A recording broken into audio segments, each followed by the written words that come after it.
Shalom Bapak Ibu Saudara yang dikasihi Tuhan, haleluya. Kita bersyukur hari ini sudah memasuki minggu kerja yang baru, hari Senin 14 Oktober 2024. Waktu berjalan demikian cepat dan bulan ini sudah memasuki pertengahan bulan. Kita tentunya selalu bersyukur untuk pemeliharaan Tuhan. Sekali lagi, kalau saudara belum subscribe dengan channel GB Immanuel, tolong bantu dan forward channel kami kepada sebanyak mungkin orang, renungan ini juga, sehingga kami terus bisa menjadi berkat. Kalau bisa, target kami kalau Tuhan kehendaki bisa mencapai 1000 subscriber by the end of this year. Saya pikir ini bisa tercapai oleh pertolongan Tuhan. Kalaupun tidak apa-apa, karena kita tahu semua bekerja sesuai dengan providensi Tuhan dalam hidup kita. Tidak ada sesuatu yang terjadi dalam hidup kita karena kebetulan. Tuhan sudah merancangkannya, termasuk diri kita manusia. Dan itulah yang sudah kita pelajari selama beberapa hari sebelumnya mengenai eksistensi kita sebagai manusia. Dan hari ini kita akan belajar dengan judul Manusia Diciptakan Memiliki Tubuh. Saya pikir ini bukan judul yang sangat sulit untuk dimengerti. Saudara dan saya tahu bahwa kita ini makhluk yang bertubuh. Kita bukan makhluk roh. Maksudnya kita memang memiliki roh di dalam tubuh kita, tapi roh dan jiwa kita itu berdiam di dalam tubuh. Kita memiliki jasmani yang sangat kompleks serta didesain oleh Tuhan dengan luar biasa. Kita akan membaca dalam Matius 6 ayat 25 untuk membuktikan bahwa manusia itu memiliki tubuh. Karena itu aku berkata kepadamu, Tuhan Yesus yang berkata hal ini, janganlah khawatir akan hidupmu, akan apa yang hendak kamu makan atau minum, dan janganlah khawatir pula akan tubuhmu, akan apa yang hendak kamu pakai.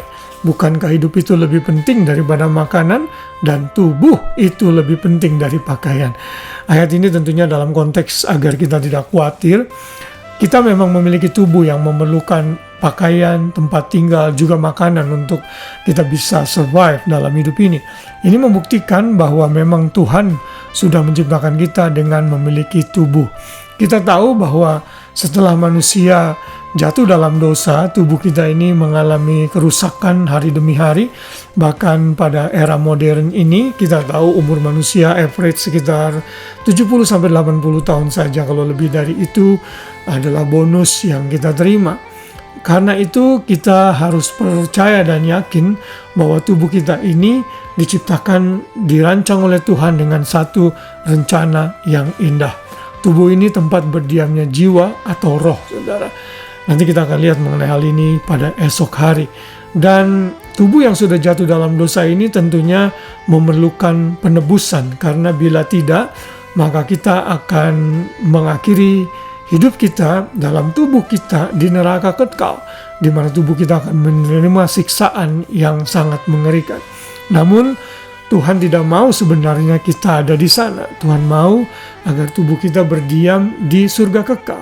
Dan syarat untuk itu adalah sangat sederhana sebenarnya, tapi seringkali sulit diterima oleh banyak orang, yaitu hanya percaya kepada Tuhan Yesus sebagai Tuhan dan Juru Selamat. Ia yang menjadi pengganti atau substitute untuk menggantikan hukuman dosa atas kita di kayu salib. Saat kita menerima Dia, maka kita akan diubahkan menjadi manusia baru. Lalu bila kita meninggal atau nanti terangkat saat Yesus datang kedua kali, kita belum meninggal, kita akan diberikan tubuh kemuliaan.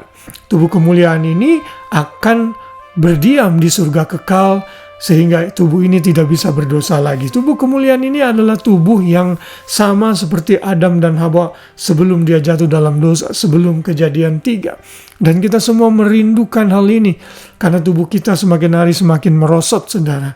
Saya hampir berusia 50 tahun dan kemampuan saya misalnya dalam berolahraga, dalam melakukan tugas-tugas tertentu sudah makin berkurang.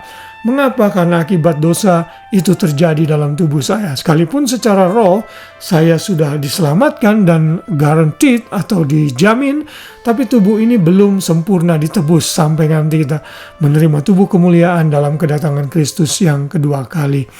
Sebelum itu terjadi, Tuhan mau kita menjaga tubuh kita untuk senjata kebenaran, bukan keonaran, kecemaran, apalagi menjadi budak dosa. Tuhan melalui Rasul Paulus mencatat ini dalam 1 Korintus 6 ayat 19-20. Atau tidak tahukah kamu bahwa tubuhmu adalah bait Roh Kudus yang diam di dalam kamu, Roh Kudus yang kamu peroleh dari Allah. dan bahwa kamu bukan milik kamu sendiri, sebab kamu telah dibeli dan harganya telah lunas dibayar. Karena itu muliakanlah Allah dengan tubuhmu. Tuhan menghendaki kita menggunakan tubuh kita untuk kemuliaan nama Tuhan. Ada satu lagu yang menyatakan, berikan ku hati seperti hatimu, yang penuh dengan belas kasihan.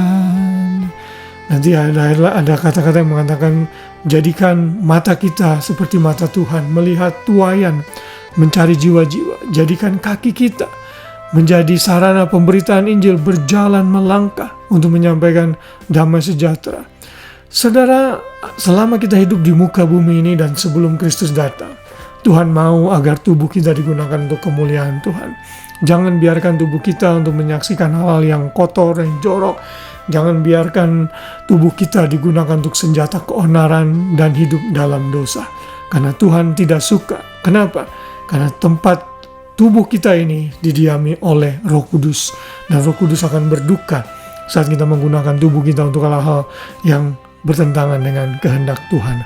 Biar renungan malam ini mengingatkan kita menjadi pribadi yang lebih baik. Sadarlah, tubuhmu adalah milik Tuhan, diciptakan untuk satu rencana yang indah untuk kemuliaan nama Tuhan.